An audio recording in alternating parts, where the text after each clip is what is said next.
ବର୍ତ୍ତମାନ ଆମେ ମାଙ୍କ ମ୍ୟୁଜିକ୍ ସହିତ କିଛି ସମୟ ନିରବ ରହିବା, ମାଙ୍କ ପ୍ରତି ନିଜକୁ ଉନ୍ମୁକ୍ତ କରି ରଖିବା, ମାଙ୍କର ଆଶୀର୍ବାଦ ପ୍ରାର୍ଥନା କରିବା। ସାଇଲେନ୍ସ।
ओवर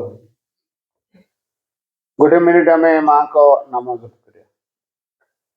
मा मा मा मा मा मा मा मा मा मा मा मा मा मा मा मा मा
सम्मत कठरे आम राधार प्रार्थना बोलिया।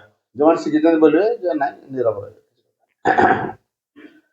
पहिली देखारे जानिले प्राण प्रभु ईश्वर हृदय देवता घेनिबा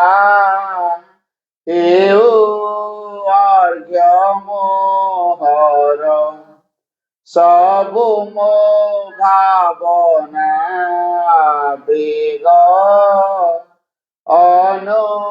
अनुभूति अंतरे जीवनार गति सकल प्रति अनुसारी प्रतिरक्त बिंदु मोहर प्रभु सीना तुमरी एकांते मोहि सर्वमन्ते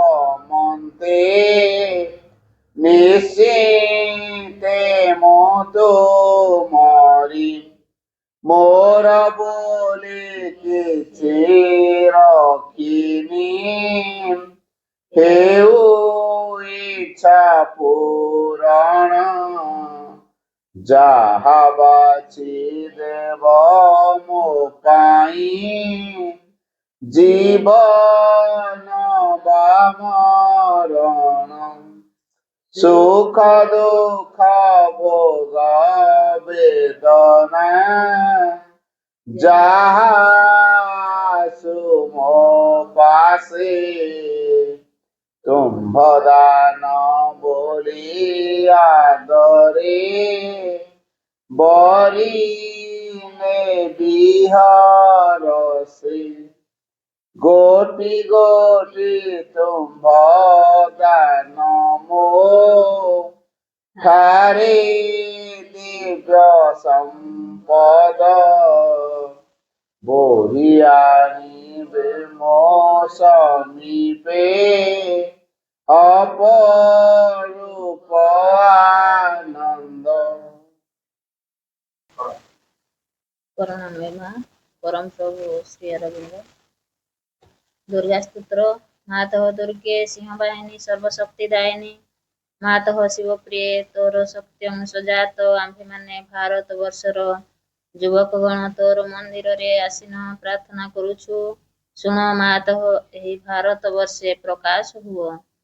ମାତଃ ଦୁର୍ଗେ ଯୁଗେ ଯୁଗେ ମାନବ ଶରୀରରେ ଅବତୀର୍ଣ୍ଣ ହୋଇ ଜନ୍ମେ ଜନ୍ମେ ତୋର ହିଁ କାର୍ଯ୍ୟ କରି ତୋ ଆନନ୍ଦ ଧାମରେ ଫେରିଯାଉ। ଏଥର ବି ଜନ୍ମ ହୋଇ ତୋହରି କାର୍ଯ୍ୟରେ ହିଁ ଆମ୍ଭେମାନେ ବ୍ରତୀ। ଶୁଣ ମାତଃ ଏହି ଭାରତବର୍ଷେ ସହାୟ ହୁଅ।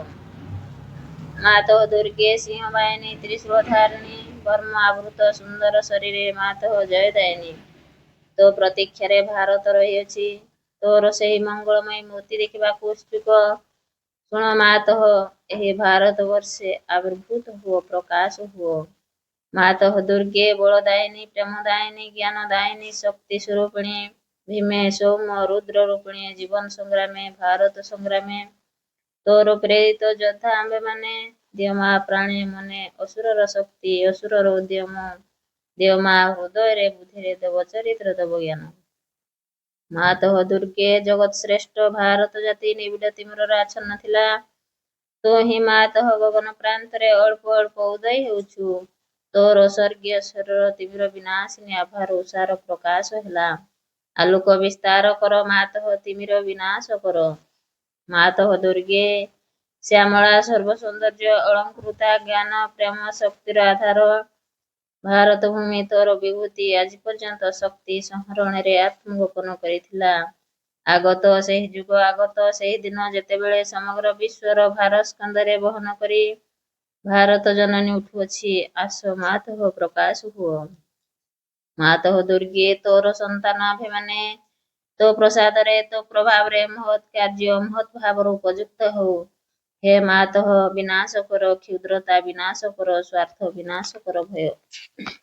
ମାତଃ ଦୁର୍ଗେ କାଳୀ ରୂପିଣୀ ନିର୍ଗୁଣ୍ଡ ମାଳିନୀ ଦିଗମ୍ବରେ ପାଣ ପାଣି ଦେବୀ ଅସୁର ବିନାଶିନୀ କ୍ରୂର ନିନାଦରେ ଅନ୍ତସ୍ଥ ରିପୁ ବିନାଶ କର।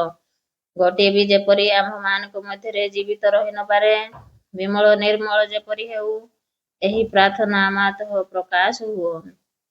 ମାତଃ ଦୁର୍ଗେ ସ୍ୱାର୍ଥ ଭୟ କ୍ଷୁଦ୍ରାଶ୍ରୟତାରେ ମିରମାଣ ଭାରତ ଆମ୍ଭମାନଙ୍କୁ ମହତ୍ କର ମହତ୍ ପ୍ରୟାସୀ କର ଉଦାର ଚେତା କର ସତ୍ୟ ସଂକଳ୍ପ କର ଯେପରି ଆଉ ଅଳ୍ପାସି ନିଶ୍ଚେଷ୍ଟ ଅଳସ ଭୟଭୀତ ନ ହଉ। ମାତଃ ଦୁର୍ଗେ ଯୁଗ ଶକ୍ତି ବିସ୍ତାର କର ଆମେ ହିଁ ତୋର ପ୍ରିୟ ଆର୍ଯ୍ୟ ସନ୍ତାନ। ଆମମାନଙ୍କ ମଧ୍ୟରେ ଲୁପ୍ତ ଶିକ୍ଷା ଚରିତ୍ର ମେଧାଶକ୍ତି ଶ୍ରଦ୍ଧା ଭକ୍ତି ତପସ୍ୟା ବ୍ରହ୍ମଚର୍ଯ୍ୟ ସତ୍ୟ ଜ୍ଞାନ ବିକାଶ କରି ଜଗତରେ ବିତରଣ କର। ମାନବ ସହାୟ ଦୁର୍ଗତି ନାଶିନୀ ଜଗଦମ୍ବେ ପ୍ରକାଶ ହୁଅ। ମାତଃ ଦୁର୍ଗେ ଅନ୍ତସ୍ଥ ରିପୁ ସଂହାର କରି ବାହାରର ବାଧା ବିଘ୍ନ ନିର୍ମୂଳ କର। ବଳଶାଳୀ ପରାକ୍ରମୀ ଉନ୍ନତଚେତା ଆର୍ଯ୍ୟ ଜାତି ଭାରତର ପବିତ୍ର କାନନେ ଉର୍ବର କ୍ଷେତ୍ରେ ଗଗନ ସହଚର ପର୍ବତ ତଳେ ପୂତସଲୀଳା ନଦୀ ତୀରେ ଏକତା ପ୍ରେମ ସତ୍ୟ ଶକ୍ତି ଶିଳ୍ପ ସାହିତ୍ୟ ବିକ୍ରମ ଜ୍ଞାନରେ ଶ୍ରେଷ୍ଠ ହୋଇ ନିବାସ କରୁ। ମାତୃଚରଣରେ ଏହା ହିଁ ପ୍ରାର୍ଥନା ପ୍ରକାଶ ହୁଅ।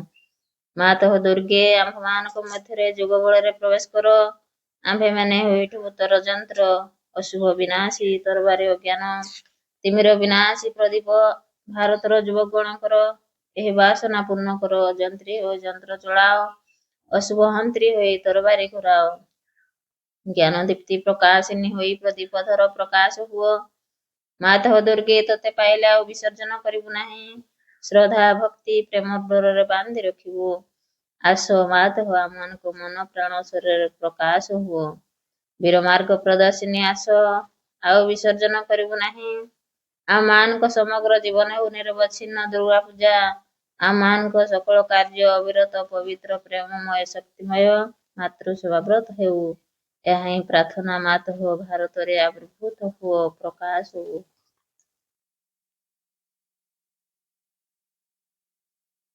ମାଉହି ତୃତୀୟ ଅଧ୍ୟାୟ। ଯଦି ଜୀବନ ପଥରେ ସକଳ ଭୟ ସଙ୍କଟ ଏବଂ ସର୍ବନାଶ ବିରୁଦ୍ଧରେ କବଚାବୃତ ହୋଇ ଚାଲିବାକୁ ଚାହଁ, ତେବେ କେବଳ ଦୁଇଟି ଜିନିଷ ପ୍ରୟୋଜନ। ସେ ଦୁଇଟି ସର୍ବଦା ଏକ ସଙ୍ଗେ ରହେ। ପ୍ରଥମଟି ହେଲା ମା ଭଗବତୀୟ କରୁଣା, ଆଉ ଦ୍ୱିତୀୟଟି ହେଲା ତୁମ ଆଡୁ ଶ୍ରଦ୍ଧା ନିଷ୍ଠା ସମର୍ପଣରେ ଗଠିତ ତୁମର ଅନ୍ତଃକରଣ। ତୁମର ଶ୍ରଦ୍ଧା ହେବା ଉଚିତ ଶୁଦ୍ଧ ସରଳ ଏବଂ ପୂର୍ଣ୍ଣ ମନ ଓ ପ୍ରାଣର ଅହମାତ୍ମ ଶ୍ରଦ୍ଧା। ଯେଉଁ ଶ୍ରଦ୍ଧାକୁ ଉଚ୍ଚାଭିଳାଷ ଗର୍ବ ଆତ୍ମାଭିମାନ ମନର ଦମ୍ଭ ସ୍ୱେଚ୍ଛାଚାରିତା ବ୍ୟକ୍ତିତ୍ୱ ଦାବୀ ନିମ୍ନ ପ୍ରକୃତିର ସକଳ ତୁଚ୍ଛ ତୃପ୍ତିର କାମନାକୁ ଇଷ୍ଟ କରି ରଖିଛି, ସେ ଶ୍ରଦ୍ଧାର ଉନ୍ନତ ଅଧମଚ୍ଛନ୍ନ ଶିକ୍ଷା ସଲ୍ଲକ ଦିଗରୁ ଉର୍ଦ୍ଧ୍ୱକୁ ପ୍ରଜ୍ୱଳିତ ହୋଇ ଉଠେ ନାହିଁ। ମନେ ରଖ, ଭାଗବତ କର୍ମ ଓ ଭାଗବତ ଅଭିବ୍ୟକ୍ତିରେ ସାହାଯ୍ୟ ନିମିତ୍ତ ତୁମକୁ ତୁମର ଜୀବନ ଦିଆହୋଇଛି। ଆଉ କିଛି ଆକାଙ୍କ୍ଷା କର ନାହିଁ। କେବଳ ଦିବ୍ୟ ଚେତନାର ବିଶୁଦ୍ଧି ଶକ୍ତି ଜ୍ୟୋତି ପ୍ରସାୟତା ପ୍ରଶାନ୍ତି ଆନନ୍ଦ ସକାଶେ ଆକାଙ୍କ୍ଷା କର। ଯେପରିକି ସେହି ଚେତନା ତୁମ ମନ ପ୍ରାଣ ଦେହକୁ ରୂପାନ୍ତରିତ ଓ ସର୍ବଂ ସୁନ୍ଦର କରି ଗଢ଼ିବା ନିମିତ୍ତ ସତତ ସଚେଷ୍ଟ ହୋଇ ଉଠିବ। ଆଉ କିଛି ଚାହିଁ ନାହିଁ। କେବଳ ପୃଥିବୀ ଉପରେ ତୁମ ମଧ୍ୟରେ ଯେଉଁମାନେ ଅଧିକାର ପାଇଛନ୍ତି, ଯେଉଁମାନଙ୍କୁ ଗ୍ରହଣ କରାଯାଇଛି, ସେମାନଙ୍କ ମଧ୍ୟରେ ଭାଗବତ ଆଧ୍ୟାତ୍ମିକ ଅତିମାନ ସତ୍ୟ ଓ ତାହାର ବାସ୍ତବ ସିଦ୍ଧିକୁ ଚାହଁ ଏବଂ ଚାହଁ ସେହି ଅବସ୍ଥା ଓ ବ୍ୟବସ୍ଥା ଯାହାର ଆନୁକୂଲ୍ୟରେ ହେବ ଏହି ସତ୍ୟର ସୃଷ୍ଟି ଏବଂ ସକଳ ବିରୋଧୀ ଶକ୍ତି ଉପରେ ପୂର୍ଣ୍ଣ ବିଜୟ। ତୁମର ଆନ୍ତରିକତା ଓ ତୁମର ସମର୍ପଣ ହେଉ ଯଥାର୍ଥ ଏବଂ ସମ୍ପୂର୍ଣ୍ଣ। ଯେବେ ତୁମକୁ ନିଜକୁ ଦେଇଦେବାକୁ ହୁଏ, ତେବେ ନିଃଶେଷରେ ଦେଇଦିଅ। କୌଣସି ଦାବୀ, କୌଣସି ସର୍ତ୍ତ, କୌଣସି କୁଣ୍ଠିତ ଭାବ ରଖ ନାହିଁ, ଯଦ୍ୱାରା ତୁମର ସକଳ ବସ୍ତୁ ଦିବ୍ୟଜନିତ ହୋଇଯିବ। ଅହଙ୍କାର ପାଇଁ ଅଥବା ଅନ୍ୟ କୌଣସି ଶକ୍ତିକୁ ଦେବା ସକାଶେ ଯେପରି ଆଉ କିଛି ଅବଶିଷ୍ଟ ନଥିବ। ତୁମର ଶ୍ରଦ୍ଧା, ତୁମର ଆନ୍ତରିକତା ଓ ସମର୍ପଣ ଯେତେ ପୂର୍ଣ୍ଣତର ହେବ, ମାଙ୍କ କରୁଣା ଓ ଅଭୟ ସେତେ ହିଁ ଘେରି ରହିବ। ଯଦି ମା ଭଗବତୀର କରୁଣା ଓ ଅଭୟ ତୁମ ସଙ୍ଗେ ରହିଛି, ତେବେ ଆଉ ଏପରି କଣ ଅଛି ଯାହା ତୁମକୁ ସ୍ପର୍ଶ କରିବ ବା ଆଉ କାହାକୁ ତୁମେ ଭୟ କରିବ? ଏହି କୃପାରୁ ଅଳ୍ପ ଟିକିଏ ବି ତୁମକୁ ସକଳ ବାଧା ବିପତ୍ତି ଓ ସଂକଟରୁ ପାର କରିଦେବ। ତାଙ୍କର ପୂର୍ଣ୍ଣ ଉପସ୍ଥିତି ଯଦି ତୁମକୁ ଆବୃତ କରି ରଖେ, ତେବେ ନିରାପଦରେ ତୁମ ପଥରେ ତୁମେ ଚାଲି ଯାଇପାରିବ, କାରଣ ସେ ପଥ ହେଲା ମାଙ୍କର। ଏ ଜଗତରେ ହେଉ ବା ଅଦୃଶ୍ୟ ଜଗତ ସମ୍ମୁଖରେ ହେଉ, କୌଣସି ଶତ୍ରୁଶକ୍ତି ତାହା ଯେତେ ଶକ୍ତିଶାଳୀ ହେଉ ନା କାହିଁକି ତୁମକୁ ସ୍ପର୍ଶ କରିପାରିବ ନାହିଁ। କୌଣସି ବିଭୀଷିକା ତୁମ ଚିନ୍ତାର କାରଣ ହେଇପାରିବ ନାହିଁ। ଏହି କରୁଣାର ସ୍ପର୍ଶରେ ସଂସ୍ପର୍ଶ ଯୋଗରେ ବ୍ୟର୍ଥତା ସାର୍ଥକତାରେ, ଦୁର୍ବଳତା ମେଘ ସାର୍ଥକତାରେ ପରିଣତ ହୁଏ। କାରଣ ଦିବ୍ୟଜନଙ୍କର ଅନୁକମ୍ପା ହେଲା ପରମେଶ୍ୱରଙ୍କ ଅନୁମତି। ଏବେ ହେଉ ବା ପରେ ହେଉ, ତାହାର ଫଳ ସୁନିଶ୍ଚିତ, ପୂର୍ବ ନିର୍ଦ୍ଦିଷ୍ଟ, ଅବଶ୍ୟମ୍ଭାବୀ, ଅନିବାର୍ଯ୍ୟ। ଧ୍ୟାନ ଓ ପ୍ରାର୍ଥନା।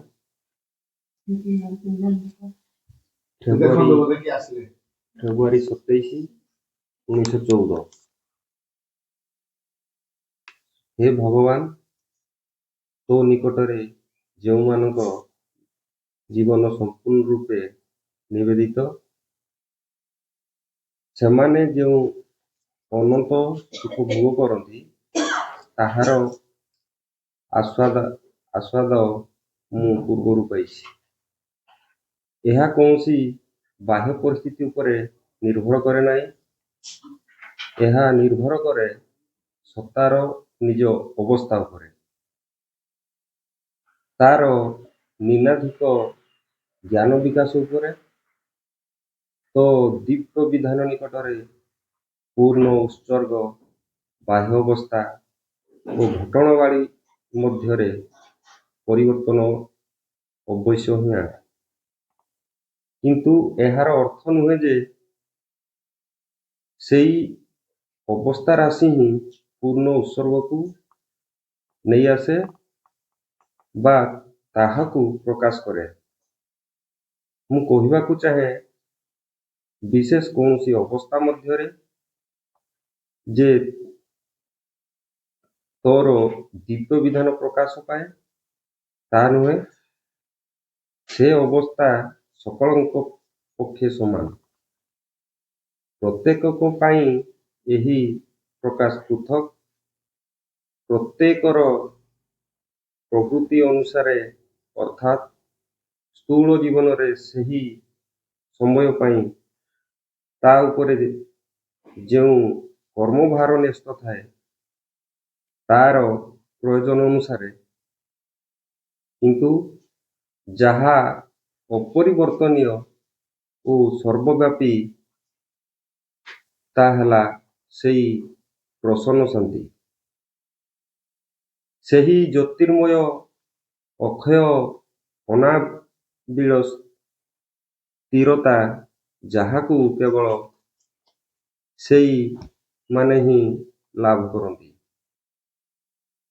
ଯେଉଁମାନେ ତୋ ନିକଟରେ ନିଜକୁ ସମ୍ପୂର୍ଣ୍ଣ ରୂପେ ଉତ୍ସର୍ଗ କରିଦେଇଛନ୍ତି ଏବଂ ଯେଉଁମାନଙ୍କ ମଧ୍ୟରେ କୌଣସି ଅନ୍ଧକାର, ଅଜ୍ଞାନ, କୌଣସି ଅହଙ୍ଗତ ଆସକ୍ତି ବା ଅସଦିଚ୍ଛା ଆଉ ନାହିଁ। ହେ ପ୍ରଭୁ, ବିଶ୍ୱରେ ସମସ୍ତ ଯେପରି ଏହି ଦିବ୍ୟ ଶକ୍ତି ପ୍ରତି ଜାଗ୍ରତ ହୁଅନ୍ତି। ମା ତୁମ ବଗିଚାରେ ଦିନେ ମୁଁ ବସି, ମା ତୁମ ବଗିଚାରେ ଦିନେ ମୁଁ ବସି, ଭାବୁ ଭାବୁ ତୁମ କଥା, ମୋ ଆସିବା ଦିନ କଥା, ଭାବୁ ଭାବୁ ତୁମ କଥା, ମୋ ଆସିବା ଦିନ କଥା, ଆଖି ଖୋଲି ଦେଖେ ଯାହା ହୁଏ ମୋ ଖୁସି, ମା ତୁମ ବଗିଚାରେ ଦିନେ ମୁଁ ବସି, ମା ତୁମ ବଗିଚାରେ ଦିନେ ମୁଁ ବସି, ମୋତେ ଫୁଲ କରି ଦେଇ ହୃଦୟ ମହକ ଭରିଲ, କେତେ କୋମଳତା ଦେଇ ମୋର ତନୁ ସଜାଇଲ,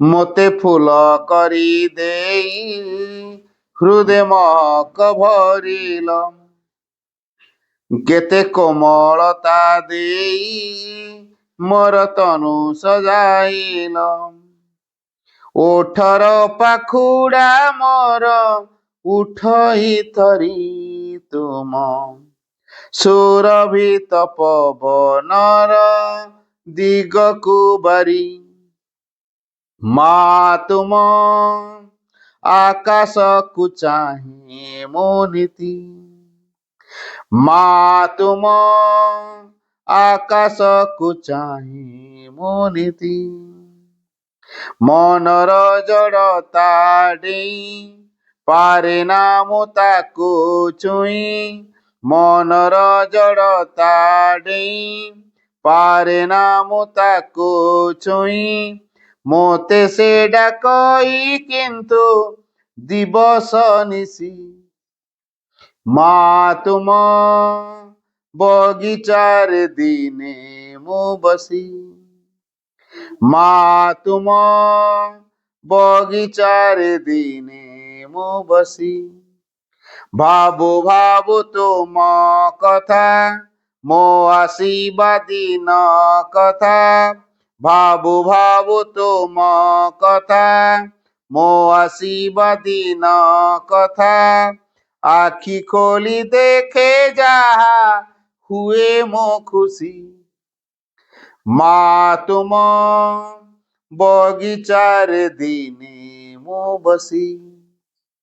ମା ତୁମ ବଗିଚାରେ ଦିନେ ମୁଁ ବସି। ଦିନେ ମନ ଆଇନାରେ ଦେଖେ ଆକାଶ ମଧୁରେ, କହେ ଆସିଛି ମୁଁ ଆଜି ତୋର ଆଲୁଅକୁ ଖୋଜି। ଦିନେ ମନ ଆଇନାରେ ଦେଖେ ଆକାଶ ମଧୁରେ, କହେ ଆସିଛି ମୁଁ ଆଜି ତୋର ଆଲୁଅକୁ ଖୋଜି। ସେ ଆଖିରେ ତା ଛବିକୁ ଦେଇଛି ଆଙ୍କି, ତୁମ ପ୍ରେମର ସଙ୍ଗୀତ ଗାଏ ମୋ ମନ ପକ୍ଷୀ। ମା ତୁମ ବଗିଚାରେ ଦିନେ ମୁଁ ବସି। ମା ତୁମ ବଗିଚାରେ ଦିନେ ମୁଁ ବସି। ଭାବୁ ଭାବୁ ତୁମ କଥା, ମୋ ଆସିବା ଦିନ କଥା। ଭାବୁ ଭାବୁ ତୁମ କଥା, ମୋ ଆସିବା ଦିନ କଥା। ଆଖି ଖୋଲି ଦେଖେ ଯାହା ହୁଏ ମୋ ଖୁସି। ମା ତୁମ ବଗିଚାରେ ଦିନେ ମୁଁ ବସି। ମା ତୁମ ବଗିଚାରେ ଦିନେ ମୁଁ ବସି।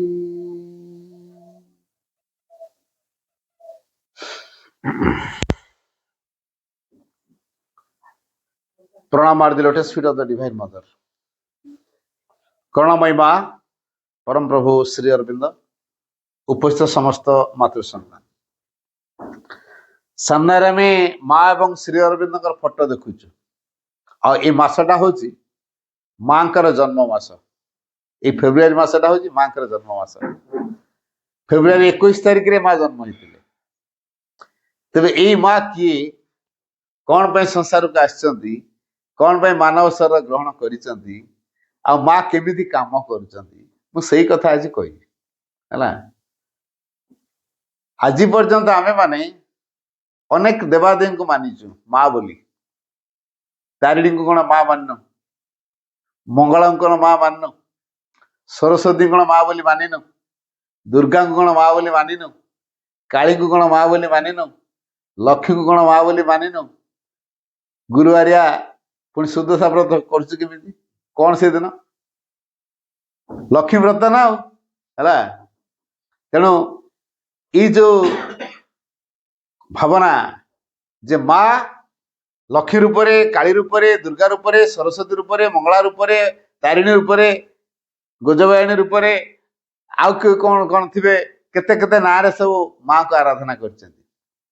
ଏଇ ଯୋଉ ମା ମାନଙ୍କୁ ଆମେ ମା ବୋଲି ମାନିଛୁ, ଏଇ ମା ମାନେ ହେଲେ ପ୍ରାଣସ୍ତରୀୟ ଦେବାଦେବୀ ହେଲା। ଏଇ ମା ମାନେ ହେଲେ ପ୍ରାଣ ସ୍ତରର ଦେବାଦେବୀ। କେତେଟା ସ୍ତର ସବୁ ଅଛି ହେଲା।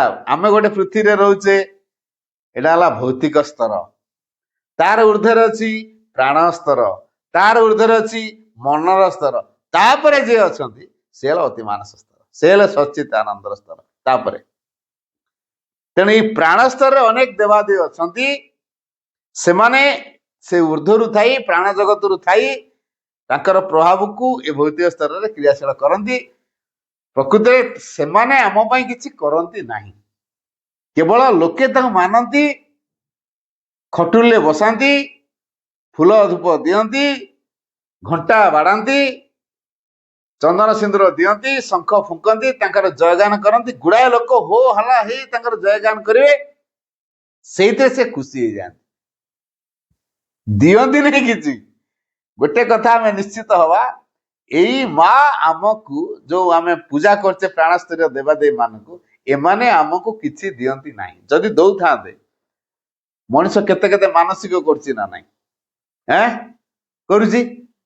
ଆଚ୍ଛା, ଯଦି ମାନସିକ କରୁଛି किए कह मो छुआर देहटा एमती खराब हो भल करते मुझे बोदाटा देवी बोदाटा से कौटू आण बोदाटा को से कौटू आण गोटे छेली सीना छुआटे जन्म देले अंडा छुआटे से बोदाटा हम तापर जाकि से आण छेली यदि न बोदा ये कौटू आण दे पार कह मु कुकुड़ाटे देवी कौट कुकुड़ाटे आण कह मु 108 नड़िया देवी तारिणी पाखे आजिकल 1008 नड़िया देवी कौन ये सब छिटिया नंबर रे माँ खुशी हूँ ना कौन सब लिखी 108 1008 हाँ आजिकल 1008 नड़िया बाड़े 108 टा बर्तमान प्रमोशन हो गलानी अधिक 1008 को गलानी अच्छा ये जो 1008 नड़िया गोटे गचर तो फल नए गोटे गचर एतटा फल दिव कि सी को बागान गोटे कही तू मत 1008 नड़िया दू जो नड़िया चाषी सी तामें गोटे गाड़ी की देते गोटा 50 टका कि 60 टका कौन नब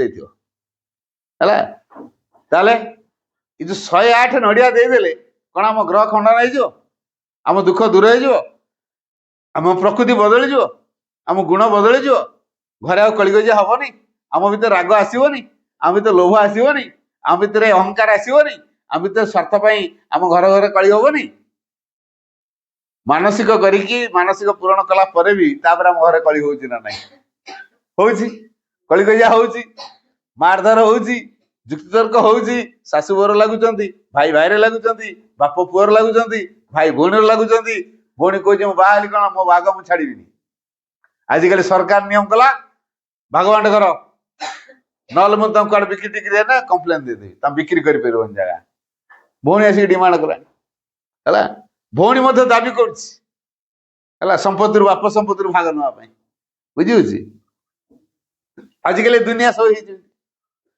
अच्छा भाग नहीं गला परे कौन ता जीवन में पूरा परिवर्तन हो गला तार किसी अभाव रही बाप घर संपत्ति सी भाग नहीं जाए कौन ता जीवन अभाव पूरण हो से नौची ना नहीं नौची कारण मनीष जानी नहीं मोर अभावटा कौन आ मो अभावटा पूरण किए करेंगे रो एना तो दियोनी रो डिस्टर्ब करनी पचर कर सिग्नेचर पचर कर सभा लास्ट एना मीटिंग भीतर कले अटेंशन टा गोटे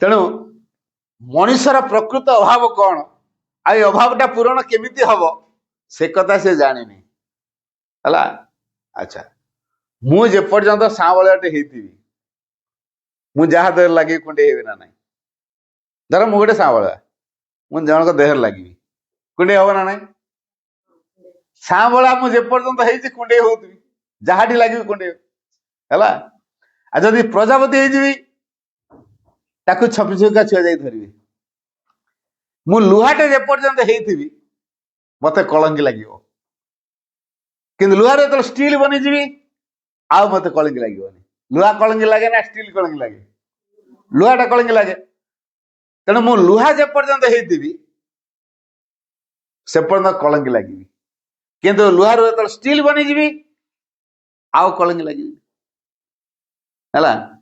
तेणु तेणु आम जेपर्यंत बदली ना आम दुख लागिक रहिबो कष्ट लागिक रहिबो आउ जंत्रणा लागिक रहिबो रोग लागिक रहिबो एवं जीवन दिने वृद्ध हम बुढ़ा बुढ़ी दिन हवा मरिया किंतु मनीषर आउ किसी रूप को आउ किसी गोटे हो गले आमको ये सब प्रभाव रही से बदलवा जो माँ आसछंती से होचंदी ए माँ ए माँ पूजा चाहती नहीं ए माँ छुतिका मूर्तिका किसी बारण नहीं किसी नियम नहीं ए माँ को आम दीक्षा नवार कथा नहीं ए माँ को आम खाली माँ बोली मानि पार तो कारण ए माँ होचंदी समस्तंकर माँ समस्तंकर माँ है इवन एपरिक गछलता मानकर माँ पशुपक्षी मानकर माँ जीवजंतु मानकर माँ देवादेवी मानकर माँ असुर मानकर माँ पिशाच मानकर माँ भूतप्रेत मानकर माँ ए माँ होचंदी समस्तंकर माँ है जेतु ए माँ समस्तंकर माँ ताकर चारि गोटी महान शक्ति अच्छी जोटी जो शक्तिर आवश्यक माँ से काम करती है मु से चारिटा शक्ति कौन कौन गोटे महेश्वरी गोटे महाकाली गोटे है महालक्ष्मी आ गोटे है महासरस्वती। ये चारिटा है माँ महाशक्ति। महेश्वर रूप भाव से कौन करती ज्ञान दियंती समस्त भीतर ज्ञान को देवे। तेणु मनीष अज्ञान वशत काम कर ये माँ को जी धरला माँ जो देखिए ये अज्ञान वशत बहुत काम करदे भूल भाल करदे माँ को डाकिले से ज्ञान देदेवे जहाँफल से जो काम कर ज्ञान रे काम कर ज्ञानटा केमी हम मुझे रोसे करुँ कौन चिंता करी मु कौन करुँ भात बसई डाली बसई भजा भाजी कि शाग भाजी कि तरकारी करुच्ची परिया काटुची कि बासन मारुची कि घर झाड़ू कर भावुची ना ना तेणु मु कौन करुच्ची कहीं करुच्ची न कले किए कर कहूँ ना ना जदि मु रोसईटा न कर किए कर खाइबी कौन एटा कहूँ ना ना तामाने आमे जबरदस्ती कामटा करुचु जदि आउ जने किए करिया था करंतनी ए ना कौन जदि आम घरे आउ जने किए रोसे करिया था करंतनी करंते ना नहीं करंते किंतु रोसईटी कला बेले भाविबा दरकार ज्ञानर कथा कोटा ज्ञानर कथा हला मु मांकर प्रसाद तैयारी करूची एडा ज्ञान अज्ञान सब अज्ञान तेरा काम कौन मु तो रोसे न कर छुआ पिला खाइबे कौन मु खाइबी कौन उपास रहू ना कौन जहाँ रोसे करिया पड़ो ना ताने मु आमे बंचिया खाद्य रोसे करूची मु हला तेणु जड़े बंचिया रोसे करूची आउ जड़े महाप्रसाद तैयारी करूची कोटा ज्ञान को भावनाटा ज्ञान मु खाइबा बनाऊची ना माँ को प्रसाद बनाऊची कोटा ज्ञानर कथा माँ को प्रसाद बनाऊची भावना होची ज्ञानर कथा पुणी क्या देवी मो परिवार लोक को देवी नहीं माँ को परिवार लोक को देवी आम घरे जो माने समस्ते इले माँ को लोक ये माँ हेले मुख्य परिवार मुरबी तेणु माँ आम हेलु सब पिला तेणु माँ को पिला जो माने से भीतर संपर्क होची भाई भौणी आम सीना गोटे सामाजिक संपर्क मो बापा ये मो काका ये मो खुड़ी ये मो बड़मा ये मो बड़ापा ये मो भाई ये मो भौणी ये मो पीसी आम एटा आम घर भीतर संपर्क रखी सामाजिक संपर्क हेले माँ के पाखे से सामाजिक संपर्क अच्छी कि माँ हेले मुख्य आम हेले पिला तेणु आम भीतर संपर्क है भाई है तेणु माँ को परिवार समस्ते आम हेले माँ को लोक तेणु ये परिवार समस्त प्रसाद तैयारी करा है माँ को प्रसाद समस्ते खाइबे माँ आम खाद्य खाइबा नहीं माँ को प्रसाद खाइबा यहाँ ज्ञान माँ को प्रसाद खाइले कौन हम माँ को चेतना माँ को शक्ति आम भीतर काम कर यहाँ हूँ ज्ञान माँ को जी डाके महेश्वर हिसाब से आग ज्ञान दे दियंती जहाँफल से ज्ञान रे काम कर भगवान सेवा करुची घर सेवा हूँ भगवान घर मुझे घरे सेवा कर भावना को मंदिर को जाओ पड़ो नहीं कोटी गेरुआ पिंधिकी तपस्या करिया पड़ो नहीं आमिष छाड़िया पड़ो कि नहीं अरुआ खाइबा पड़ो कि कौन बेश पोशाक किसी परिवर्तन हम कि नहीं किसी बारण नहीं भावना किंतु रहा दरकार है जे मो माँ को घर सफा करुच्ची मो घर मु झाड़ू करूनी माँ को घर मु झाड़ू करुच्ची एटा ज्ञान एटा भाव मु मो घर लोक खाद्य बनाऊनी माँ को प्रसाद बनाऊची एटा भाव है तेणु आमे सब खाइबू बंचू क्या बंचू माँ को बंचू माँ को सेवा करिबू बोली बंचीबू माँ को काम करिबू बोली आमे बंचीबू यही भावनाटा आम भीतर रहा तेणु यहाँ ज्ञानर कथा मु माँ को बंचीबी माँ को सेवा करी बोली बंचीबी बंचिया खाद्य दरकार माँ को प्रसाद खाई बंचीबी प्रसाद मु बनईबी घर समस्ते से खाई देखो गोटे छोटिया कथा जदि आज घर कौन से कारण टी सकाल सकाल रागारगी हो घरे शाशु सहित हो कि शशुर सहित हो कि स्वामी सहित हो कि दियर सहित हो कि पुओ सहित हो कि झील सहित हो यदि घर क्या सहित टिकराड़िया हो जाए मुह आड़ आड़ हो जापर रोसे कर रोसे मन हा के गर गर गर गर मुझे जमी खाइले खाइले काम मोर कर दवा कथा मुझे देदेवी खाई ना खाओ न खाई ना है भावना थाए ये जो गर गर गर गर हो राग तम तम हो जो खाद्य बना से खाद्य को जी खाइब ता भीतर कौन तैयारी हो ରାଗ ଭାବ ତିଆରି ହବ ନା ନାଇଁ? ତାହେଲେ ଘର ଲୋକ ସମସ୍ତେ ଶାନ୍ତ ହୁଅନ୍ତୁ, ତା ଚାବିକାଠିଟା କାହା ପାଖରେ ଅଛି? ଘରର ଗୃହିଣୀ ପାଖରେ ଅଛି। ଯେ ରୋଷେଇ କରୁଛି ତାରି ପାଖରେ ଅଛି। ସିଏ ଯଦି ଭାବନା ରଖିତ ନା ଶାନ୍ତ ମନରେ ରୋଷେଇ କରିବି, ନୀରବରେ ରୋଷେଇ କରିବି, ମାଙ୍କ ଖାଦ୍ୟ, ମାଙ୍କ ପ୍ରସାଦ ବନଉଥିବାର ଭାବନା ନେଇକି କରିବି, ମା ମା ମା ମା ନାମ ଜପ କରି କରିକା କରିବି, ପୁଣି ଖାଦ୍ୟ ସାରିବା ପରେ ସେଇ ବାସନରେ ଥାଉ ନା, ସେଇ କଡେଇରେ ଥାଉ, ସେ ଡେକ୍ଚିରେ ଥାଉ, ସେ ଡିସରେ, ସେଇ ତାୱାରେ ଥାଉ, ସେ ଯୋଉଠି ଥାଉ, କିଛି ଦରକାର ନାହିଁ ଫୁଲ ଦେବୁ ଏଠି, ଟିକେ ନୀରବ ହେଇକି ତ ଛିଡା ହେଇପାରିବା। ରୋଷେଇ ସରିଲା କାହାରିକି ଆଗେ ଦବାନି, ରୋଷେଇ ସରିଲା ଟିକେ ନୀରବ ରହିବା, ଏଇ ମାଙ୍କୁ ଟିକେ ଚିନ୍ତା କରିବା, ମାଙ୍କ ଫଟୋ ଗୋଟେ ମା ଏ ଖାଦ୍ୟକୁ ମୁଁ ତମ ଚରଣରେ ନିବେଦନ କରୁଛି, ତମ ଚରଣରେ ମୁଁ ଦେଇ ଦଉଛି, ତମେ ତା ଭିତରେ ଶକ୍ତି ଭରି ଦିଅ, ତମେ ତା ଭିତରେ ଚେତନା ଭରି ଦିଅ, ଯେମିତି କି ଏ ଖାଦ୍ୟକୁ ଯିଏ ଖାଇବ ତା ଭିତରେ ତମ ଶକ୍ତି, ତମ ଚେତନା କାମ କରିବ, ତମ ଜ୍ଞାନ କାମ କରିବ, ହେଲା। ତାପରେ ଯାହାକୁ ଦିଅନ୍ତୁ, ଏତିକି କହିସାରିବା ପରେ ଯାହାକୁ ଦଉଛନ୍ତି ଦିଅନ୍ତୁ।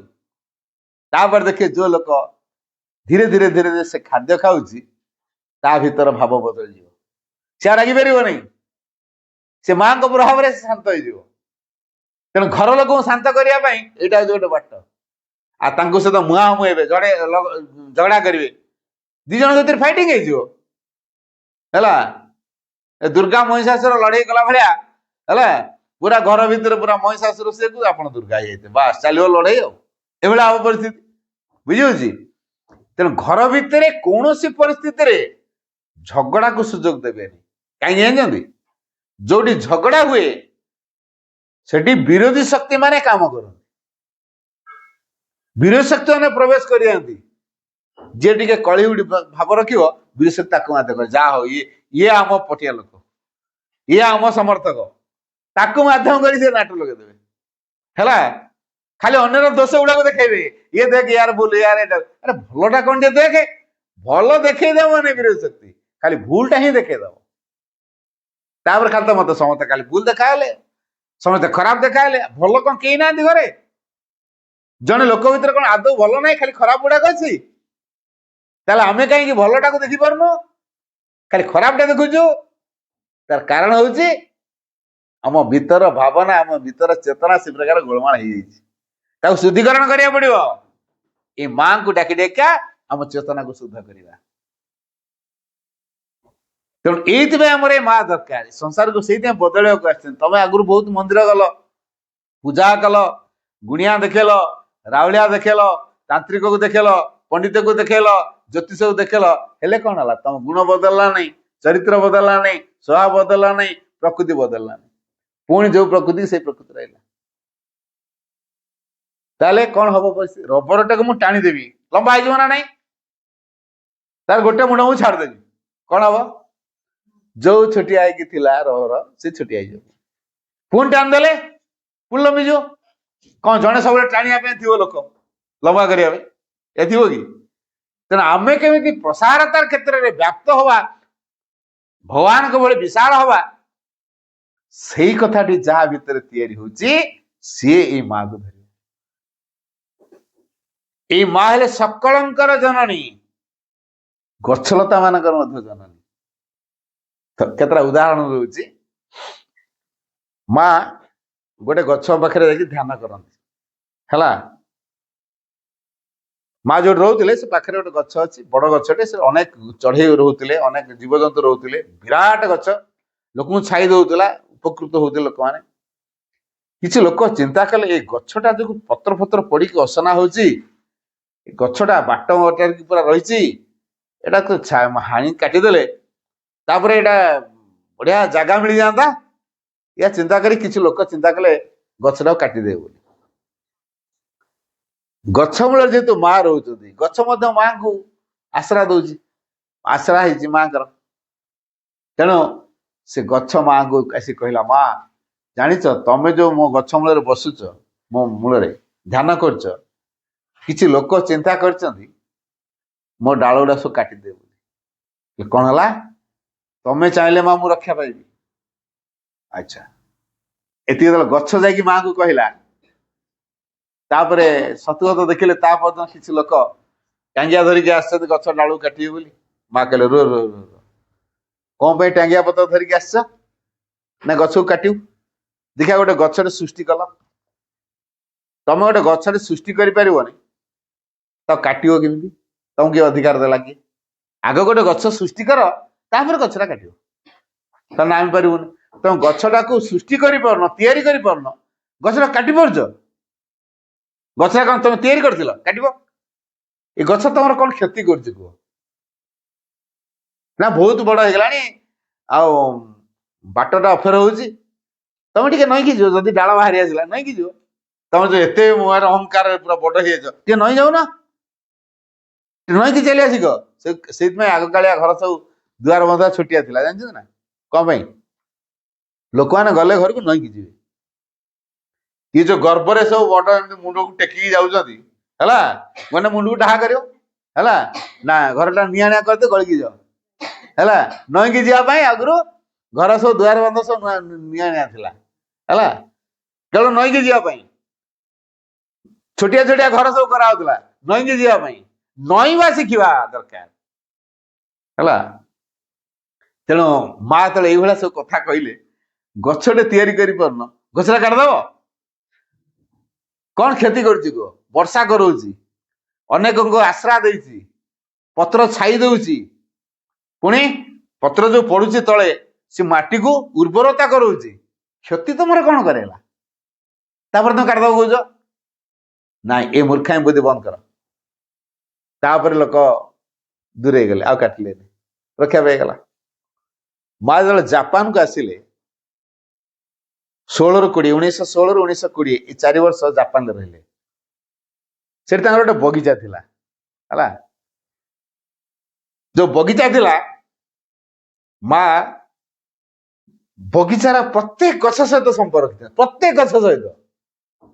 କୌଣସି ଗଛକୁ ମା ହଠାତ୍ ଛିଡାନ୍ତିନି, ଫୁଲ ବି ଛିଡାନ୍ତିନି। ଯୋଉ ଫୁଲ ମାକୁ କହିବ ସେଇ ଫୁଲକୁ ମା ଛିଡେଇବେ। ସତରେ କଣ ଫୁଲ ମାକୁ କହେ? ଆମର ଗୋଟେ ସନ୍ଦେହ ହଉଛି ନା ନାଇଁ? ମା କେମିତି ଗୋଟେ ଏମିତି କଥା କହୁଛନ୍ତି? ଫୁଲ କଣ ମାକୁ କହୁଥିଲା? ୟେସ୍, ଫୁଲ ମାକୁ କହେ। କେମିତି କହେ? ସେ ମା କାଡକୁ ଝୁଲି ପଡିବ ଆପେ, ତାପରେ ଜାଣିବ ଯେ ଫୁଲକୁ ଧରିବେ। ମା ସେ ଚେତନା, ଗଛର ଚେତନା ସହିତ ନିଜ ଚେତନାକୁ ଏମିତି ମିଶେଇ ଦେଇଥାନ୍ତି, ତାପରେ ସେ ଫୁଲ କଣ କହୁଛି ମା ଜାଣିପାରନ୍ତି।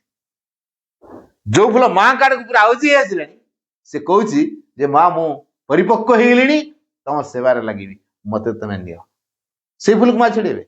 ଆମକୁ ଯଦି କହିଛ ମାଙ୍କର ଫୁଲ ଟିକେ ଆଣିଲ, ଟିକେ ଫୁଲ ଦିଟା, ଆମେ କଣ କରିବା? ଲଙ୍କା ଗଡ ଧ୍ୱଂସ କଲା ଭଳିଆ, ହନୁମାନ ଭଳିଆ ଆମେ କଣ କରିବା? ଯାଇକି ମାଙ୍କଡଙ୍କ ଭଳି ଗଛର ସେ ଡାଳ, ସେ ପତ୍ର, ସେ କଡ, ଯେ ଫୁଟି ନଥିବା କଡ, ତାକୁ ମଧ୍ୟ ଧରି ପଳେଇ ଆସିବା। ଗଲେ ତ ଏକଥା ଡାଳ ଭାଙ୍ଗିଗଲେ ନିଅ ଫୁଲ, ଏ କଥା କୁହାଇଥିଲା। କିନ୍ତୁ ଆମେ କଣ କଲେ? ଡାଳ ପତ୍ର ଭାଙ୍ଗି, କଡ ଯୋଉ ଛୋଟିଆ ଛୋଟିଆ କଡ ଗୁଡା ଉଠିବା ତାକୁ ଭାଙ୍ଗି ନଷ୍ଟ କରିଦେବେ। କେତେଟା ଫୁଲ ତୋଳି ପାରିବାନି, ବାକି ଏକାଥରେ ଗଛକୁ ନଷ୍ଟ କରିବା ଆରମ୍ଭ କରିଦେଲେ। ଇଏ ହଉଛି ମଣିଷର କାମ। କାହିଁ ଜ୍ଞାନ ନାହିଁ, ମଣିଷର ଚେତନା ନାହିଁ, ଗଛର ଚେତନା ସହିତ ମଣିଷର ଚେତନା ସମ୍ପର୍କ ନାହିଁ। ଗଲା ଲଙ୍କା ଗଡ ଧ୍ୱଂସ କଲା ଭଳିଆ ବାନର ମାନେ ଧ୍ୱଂସ କରିଦେଲେ, ଇଏ ଗଲା ସେଇଭଳିଆ ବାନର ଭଳିଆ ଯାଇକି ମାଙ୍କଡ ଭଳିଆ ଯାଇକି ଗଛକୁ ଛିଣ୍ଡେଇକି ଆଣିଲା। ନା, ମା କୋବି ବଗିଚା ବନେଇଥିଲେ। କୋବି ବଗିଚା ଯେତେବେଳେ ଯାଆନ୍ତି, କେତେଟା କୋବି ଥିବେ, ସେ ପୁରା ମା କାଡକୁ ହସି ହସିକି ଆସେ, ଫୁଟି ଉଠିବେ। ମା ଯୋଉ ସେଇ କୋବିଟାକୁ କାଟିବେ, ସବୁକୁ କାଟିବେନି। ବଗିଚା ମଝିରେ ଗୋଟେ ଚେରି ଗଛ ଥିଲା, ହେଲା। ବଗିଚା ମଝିରେ ଯଦି ଗୋଟେ ଚେରି ଗଛ ଥିଲା, ସେ ଚେରି ଗଛକୁ ମା ଡେରିକି ରହନ୍ତି। ଚେରି ଗଛର ଯୋଉ ଧମନୀ ଶିରା, ଆମ ଦେହରେ ସବୁ ଶିରା ପ୍ରଶିରା, ରକ୍ତ ଚାଳନା ହଉନି, ସେମିତି ଗଛର ମଧ୍ୟ ଶିରା ପ୍ରଶିରା ଅଛି। ମାଙ୍କର ଦେହର ଶିରା ପ୍ରଶିରା ଆଉ ଚେରି ଗଛର ଶିରା ପ୍ରଶିରା ପୁରା ଏକ ହେଇଯାଏ। ମା ପୁରା ଏକ ହେଇଗଲା ପରେ ତାଙ୍କ ପିଠି ଉପରେ ଝିଟିପିଟି ଚଢି ଯାଆନ୍ତି, ଏଣ୍ଡୁଅ ଚଢି ଯାଆନ୍ତି, ଗୁଞ୍ଜି ମୂଷା ଚଢି ଯାଆନ୍ତି, ହେଲା। ତଥାପି ମା ସେ ସ୍ଥିର ହେଇକି ଥାନ୍ତି, କାରଣ ଗଛର ଚେତନା ସହିତ ମା ପୁରା ମିଶି ଯାଆନ୍ତି। ଦିନେ ସେ ଗଛ କହିଲା, ମା ଜାଣିଛ, ମୁଁ ହଉଛି ବସନ୍ତ ରୋଗର ଔଷଧି। ଆଚ୍ଛା, ଜାପାନରେ ସେଇ ସମୟରେ ବସନ୍ତ ରୋଗ ମାତିଥିଲା। ଆଉ ଏତେ ମାତ୍ରାରେ ମାତିଥିଲା ଯେ ଯାହାକୁ ବସନ୍ତ ରୋଗ ହେଲା, ଏ ତ ଦେହ ହାତ ସବୁ କଣା କଣା ହେଇଯିବ, ତାପରେ ସେ ଲୋକ ମରିଯିବ ହେଲା। ଆଜିକାଲି ଆଉ ବସନ୍ତ ରୋଗ ଅଛି? ଆଉ ବସନ୍ତ ରୋଗ ନାହିଁ। ଆଗରୁ ସବୁ ବସନ୍ତ ରୋଗ ହଉଥିଲା, କଣା କରିଦଉଥିଲା, ଦେହ ହାତ ଯୋଉଠି ହଉଥିଲା ଖାଲି କଣା କଣା କଣା କଣା ହେଇଯାଉଥିଲା। ହଁ, କଣା କଣା ହେଇଯାଏ।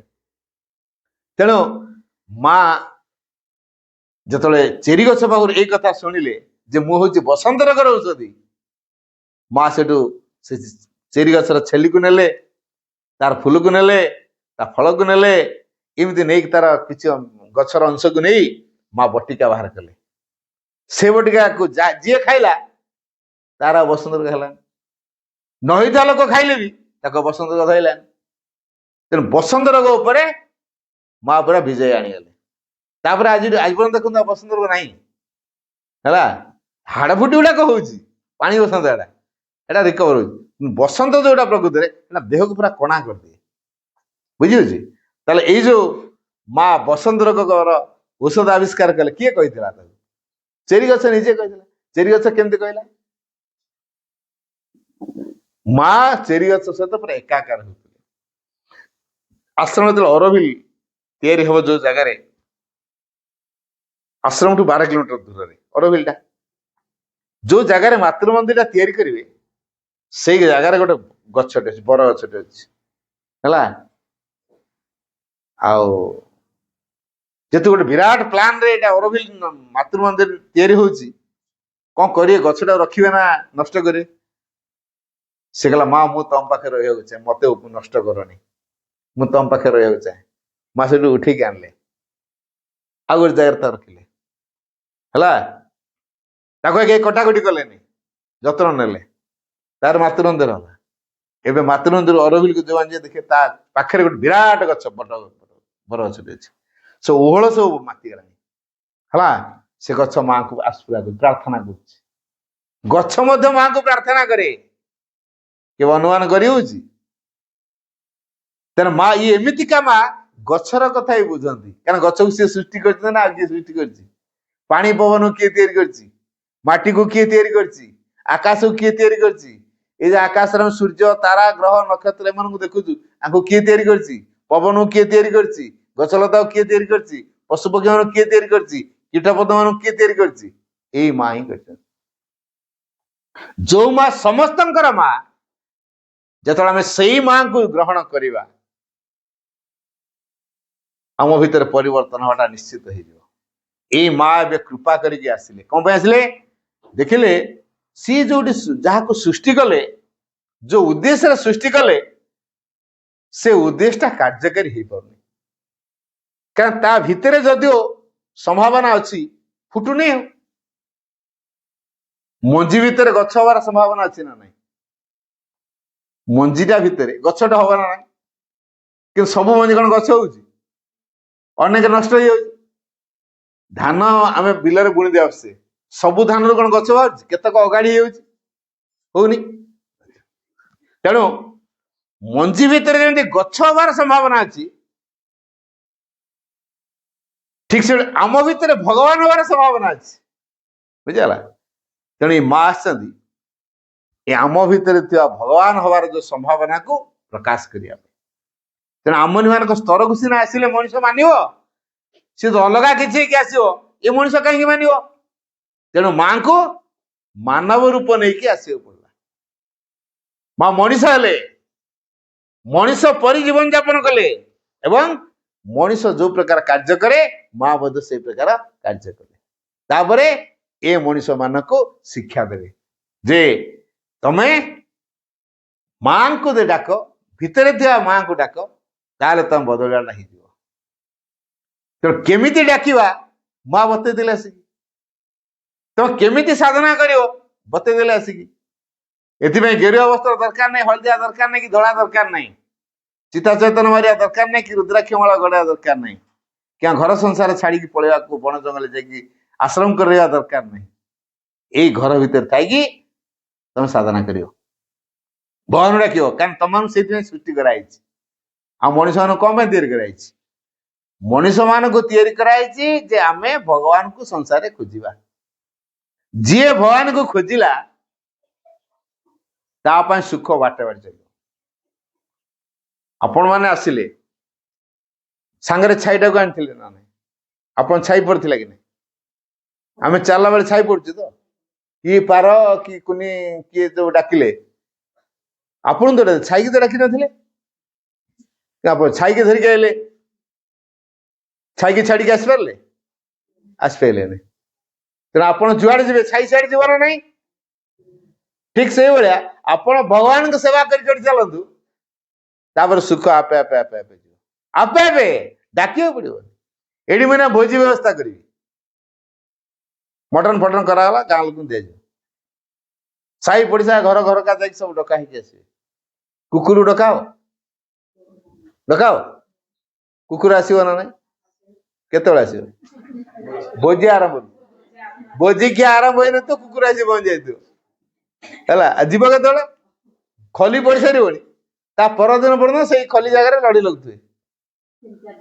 हाँ 3-4 दिन पर्यटन बस ताले कुकुर किए डाकी से आसला कहीं ना भोजीर व्यवस्था ठीक से भाई भगवान को खोजिया व्यवस्था यदि कर दिया ताले सुख आपे आपे मनुष्य से बुझीपारनी भगवान को जो भल पाला सी प्रकृत में सुखी हम भगवान को पाखरे ही प्रकृत सुखटा अच्छी ताकू बुझी न पारी कुछ मु टंका मेचे पाइले बोध सुखी है अच्छा ठीक अच्छे एना आपन को दिगला 10 कोटी टका 10 कोटी टका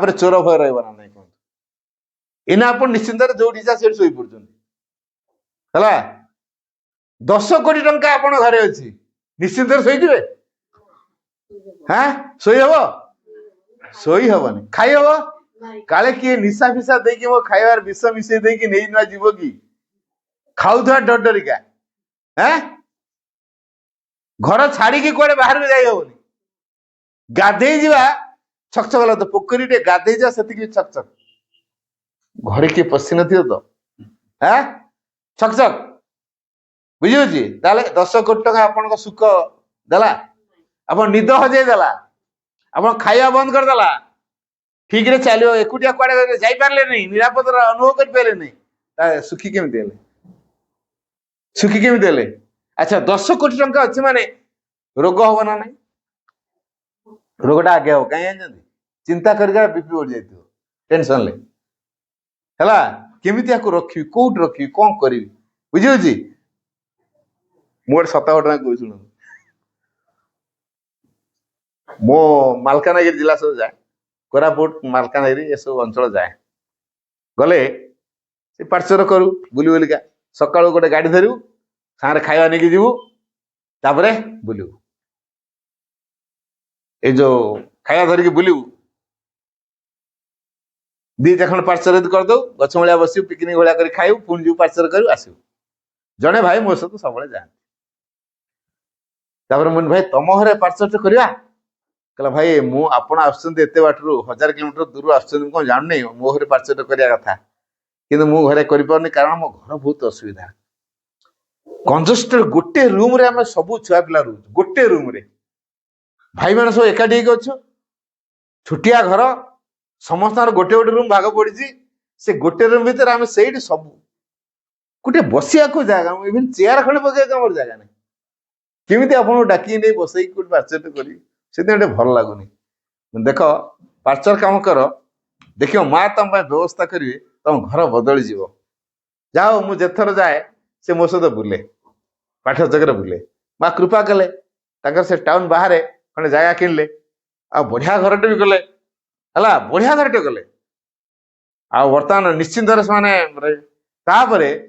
मुझे गली पार्चर करने सी भाई कौन आसुनी 3 दिन है मुझे जाननी कि जानची ना मुझे जानी आसनी फोन कली कौन है भाई देखा दर्शन दौन दे जानच ना मुझे आप मुझे जानी भाई कौन करी माने गोटे प्रोब्लेम भीतर अच्छी मैंने प्रोब्लेम कौन एटा गाँ टू मैं टाउन टू दूरिया हो गला तो घरटा गोटे घरटे कर भाई एटा दूरिया हो गला घरटा को छाड़ी जाए कौन तुम घरटा के चोर नहीं जाते ना कौन हाँ तुम घरटा को चोर नहीं जाती नहीं घरटा को भाई चोर ने नहीं जे हेले घरटा तो छाड़ी जाई होनी आउ है जे जोड़े सब काम पर स्त्री लोक केतरा होउछंती ଯଦି କିଏ ଆସି ଧମକା ଧମକି କଲା ଟଙ୍କା କି ସୁନା କି ଚେନ୍ କଣ ଜାତୀୟ ଯଦି ଗଲା ଏଇ ଭୟରେ ସେ କଣ ଘର ଜଗଳି ମୁଁ ନା ଓ ତମକୁ ମା କୃପା କଲେ ତମେ ଜାଗା ଦେଲେ ତମେ ଘର କଲ ଘର କଲା ପରେ ପୁଣି ତମେ ସେଇ ମାୟାରେ ପଶିଛ ତମ ଜଗୁଆଳି ବନିଗଲ ଘର ଜଗୁଆଳି ମା ତ କହିନଥିଲେ ତମେ ଘର ଜଗୁଆଳି ହବ ବୋଲି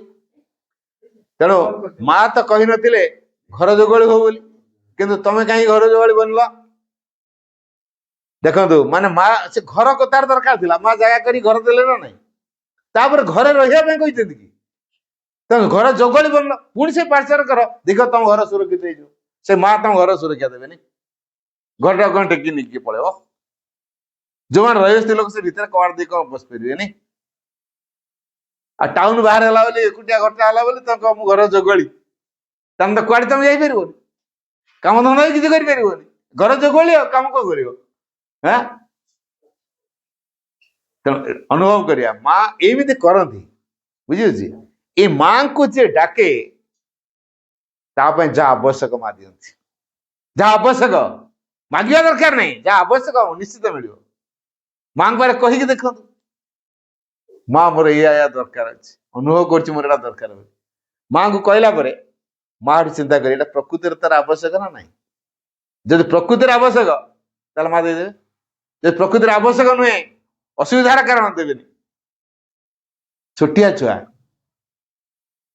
କାନ୍ଦିଲେ ଆପଣ ଚକୋଲେଟ ଦଉଛନ୍ତି ନା ନାହିଁ ଚୁପ୍ କରିବା ପାଇଁ ଛୁଆ କାନ୍ଦିଲେ ଚକୋଲେଟ ଦଉଛନ୍ତି କି ନାହିଁ ଦଉଛନ୍ତି ଛୁଆ ଚକୋଲେଟ ଖାଇ ଖାଇ ଏତେ ଚକୋଲେଟ ପ୍ରେମୀ ହେଇଗଲା ଯେ ତାର ପାଟିରେ ସବୁବେଳେ ଚକୋଲେଟ ଚାଲିଥିବ ମାଗିବ ଗୋଟେ ଦିଅ ଆଉ ଗୋଟେ ଦିଅ ଆଉ ଗୋଟେ ଦିଅ ମାଗିଦ ମା ଚିନ୍ତା କରିବ ଏଇଟା ଚକୋଲେଟ ଖାଇ ଖାଇକା ତା ପେଟରେ କୁର୍ମି ହେଇଗଲାଣି ସେ ବୁଝିପାରୁନି ତା ଦେହଟା ଅସୁସ୍ଥ ହେଇଗଲାଣି ଆଉ ତା ଚକୋଲେଟ ଦେବିନି ମା ଯେତେବେଳେ ଚକୋଲେଟ ଟା ନଦିଏ ଛୁଆ କଣ ଭାବେ ମୋ ମା ମତେ ଆଗରୁ ଭଲ ପାଉଥିଲା ଚକୋଲେଟ ଦଉଥିଲା ଏଇ ଲାଭ ଭଲ ପାଉନି ଆଉ ଚକୋଲେଟ ଦଉନି ବରଂ ମତେ ନେଇ ସ୍କୁଲରେ ଛାଡି ଦଉଛି ଗୁଜରାଟ ପାଠ ପଢି ଘରେ ବସିକି ନାଟକ ଚାଲ 4 ବର୍ଷ 5 ବର୍ଷ ହେଲୁଣି ଆସିକି ଆଉ ଘରେ ରହି ଚାଲ ସ୍କୁଲକୁ ହେଲା କହିକି ନେଇକି ସ୍କୁଲରେ ଛାଡି ଦଉଛି ସ୍କୁଲଟା ତା ପାଇଁ ଗୋଟେ ଜେଲଖାନା ରହିଲା ଭଳିଆ ଲାଗୁଛି 10ଟାରୁ ପୁରା 4ଟା ପର୍ଯ୍ୟନ୍ତ ନେଟିକି ଦିଅ ସ୍କୁଲରେ ହେଲା ଆସିଲା ପରେ ମା ସହିତ ଭଲରେ କଥା ହଉନି କାରଣ ତା ଇଚ୍ଛା ନାହିଁ ନା ହେଲା କାରଣ ତା ଇଚ୍ଛା ନାହିଁ ସ୍କୁଲ ଯିବା ପାଇଁ କିନ୍ତୁ ମା ତାକୁ ନେଇକି ଜବରଦସ୍ତ ଛାଡି ଦେଇଛି ସ୍କୁଲରେ ତେଣୁ ତା ମା କହି ସେ ଭଲ ପାଉନି କିନ୍ତୁ ପ୍ରକୃତ କଥା କଣ ତା ମା ତାକୁ ବେଶୀ ଭଲ ପାଉଛି ବୋଲି ସେ ଚିନ୍ତା କଲାଣି ମୋ ପିଲାର ଦେହ ଖରାପ ହେଇଯିବ ଚକୋଲେଟ ଖାଇଲେ ଆଉ ଚକୋଲେଟ ଦେବିନି ମୋ ପିଲା କିଛି ପାଠ ପଢୁ ଜ୍ଞାନ ଅର୍ଜନ କରୁ ଯାହାଫଳରେ ତା ଜୀବନରେ ଉନ୍ନତି କରିବ ତା ନିଜକୁ ବୁଝିପାରିବ ଏବଂ ପ୍ରତ୍ୟେକ କାମ ସେ କରିପାରିବ ଯଦି ପାଠ ନ ପଢିବ ଜ୍ଞାନ ନ ହବ ସେ କି କାମ କରିବ ତେଣୁ ମୋ ପିଲା କିଛି ଶିକ୍ଷିତ ହଉ ଜ୍ଞାନୀ ହଉ ତାହେଲେ ସେ ନିଜକୁ ବୁଝିପାରିବ ତା ଜୀବନରେ ଯୋଉ ସମସ୍ୟା ଅଛି ତାକୁ ସମାଧାନ କରିପାରିବ ତେଣୁ ସେ ସେଥିପାଇଁ ସ୍କୁଲରେ ତାକୁ ନେଇକି ନାଁ ଲେଖେଇ ଦେଇଛି ଛୁଆ କଣ ସେ କଥାଟା ବୁଝେ ଛୁଆ ସେ କଥା ବୁଝେନି କିନ୍ତୁ କଣ କହେ ମୋ ମା ମତେ ଆଉ ଭଲ ପାଉନି ହେଲା ଏ କଥା ସେ ଭାବେ ତାପରେ କଣ କହିବ ହଉ ଯଦି ଅତି କେତେବେଳେ କାନ୍ଦିଲେ ଦୟା ଦେଖି ଗୋଟେ ଚକୋଲେଟ ଦେଇଥିବ ଦେଖ ଏଇତଟା ଲାଷ୍ଟ ଦିଆଲା ଆଉ ଚକୋଲେଟ ନାହିଁ ଛୁଆ ଚିନ୍ତା କରିବ ତମେ ସବୁ ବଡ ହେଇଛ ବହୁତ ପଇସା ରୋଜଗାର କରୁଛ ତମ ପାଖରେ ପଇସା ଅଛି ବୋଲି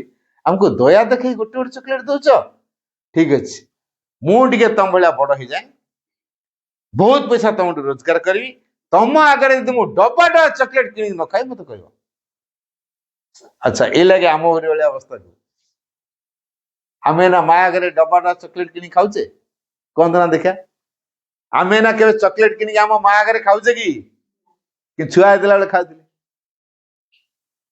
ଏବେ ଖାଉଛେ ସେ ସ୍ତରଟା ଅତିକ୍ରମ କରିଗଲେ ବୁଝିଗଲା ଠିକ ସେଇଭଳି ମାଙ୍କୁ ପ୍ରକୃତିରେ ଭଲ ପାଏ ଯାହା ଆବଶ୍ୟକ ସେଇଟା ଦିଏ ତେଣୁ ଆମର ସମସ୍ତ ପ୍ରାର୍ଥନା ଯେ ମା ପୂରଣ କରିବେ ସେ କଥା କିଏ ଭାବିବାନି ଯୋଉ ପ୍ରାର୍ଥନା ପ୍ରକୃତରେ ଆମ ଜୀବନର ବା ଆଧ୍ୟାତ୍ମ ଦିଗରେ ଆତ୍ମାର ବିକାଶ ଦିଗରେ ସହଯୋଗ କରିବ ମା ସେଇ ପ୍ରାର୍ଥନାଟାକୁ ପୂରଣ କରିବେ ସବୁ ପ୍ରାର୍ଥନା ନୁହେଁ ହେଲା ତେଣୁ ଏଇ ମା ଏତେ ଆମକୁ ଭଲ ପାଆନ୍ତି ଆମ ପାଇଁ ପ୍ରକୃତିରେ କୋଉଟା ଆବଶ୍ୟକ ଆମେ ଜାଣିନୁ ଆମ ପାଇଁ ପ୍ରକୃତିରେ କୋଉଟା ଆବଶ୍ୟକ ଆମେ ଜାଣିନୁ ହେଲା ଆମେ ମାକୁ ବିକଳ ହେଇକି ମାଗୁ ଛୁଆ ଯେତେବେଳେ ବିକଳ ହେଇକି କାନ୍ଦିବ ସମସ୍ତଙ୍କ ସାମ୍ନାରେ କାନ୍ଦିକି ଏଠି ଗଡିବ ଏ କଣ ହେଲା ଛୁଆଟା ବି କାନ୍ଦୁଛି କାହିଁକି ଚକୋଲେଟ ଦଉନ ଚକୋଲେଟ ସେତେବେଳେ ଅଧଘଣ୍ଟା ବସି କାନ୍ଦୁଛି ତ ଏଟା ମା ନା ଅନ୍ୟ କିଛି ଲୋକ ବାରିଦେବେ କାହିଁକି ଏତେ କଥା କହ ଚକୋଲେଟ ଆଣିଲେ ଚୁପ ଆଉ କାନ୍ଦିବୁନି ଚକୋଲେଟ ଖାଇବେ ସେ ଅଧଘଣ୍ଟେ ଗଡିଲେଣି ଯେତେ ଚକୋଲେଟ ଦେଇ ଦିଆଯିବ ସେ ଚୁପ୍ ହେଇଗଲା।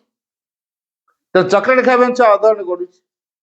ସେମିତି ଆମେ ତ ବିକଳ ହେଇକି ମା ପାଖରେ କାନ୍ଦିବା, କହିବା ଏଇଟା ଦିଅ ସେଇଟା ଦିଅ, ମା ଦେଇଦେବେ। ତାପରେ ଯୋଉ ଅବସ୍ଥା ହବ,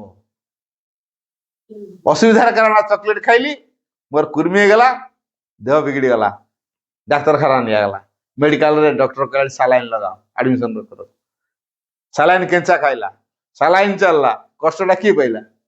ଛୁଆ। କଣ ପାଇଁ? ଏ ଚକୋଲେଟ ଖାଇକି ହେଲା। ମା ଦଉନଥିଲା, ସେ ଜାଣିଥିଲା ଠିକ, ତାପରେ ଛୁଆ ଯୋଉ ବାଧ୍ୟ କଲା, ଦେଲା କି ନାଇଁ?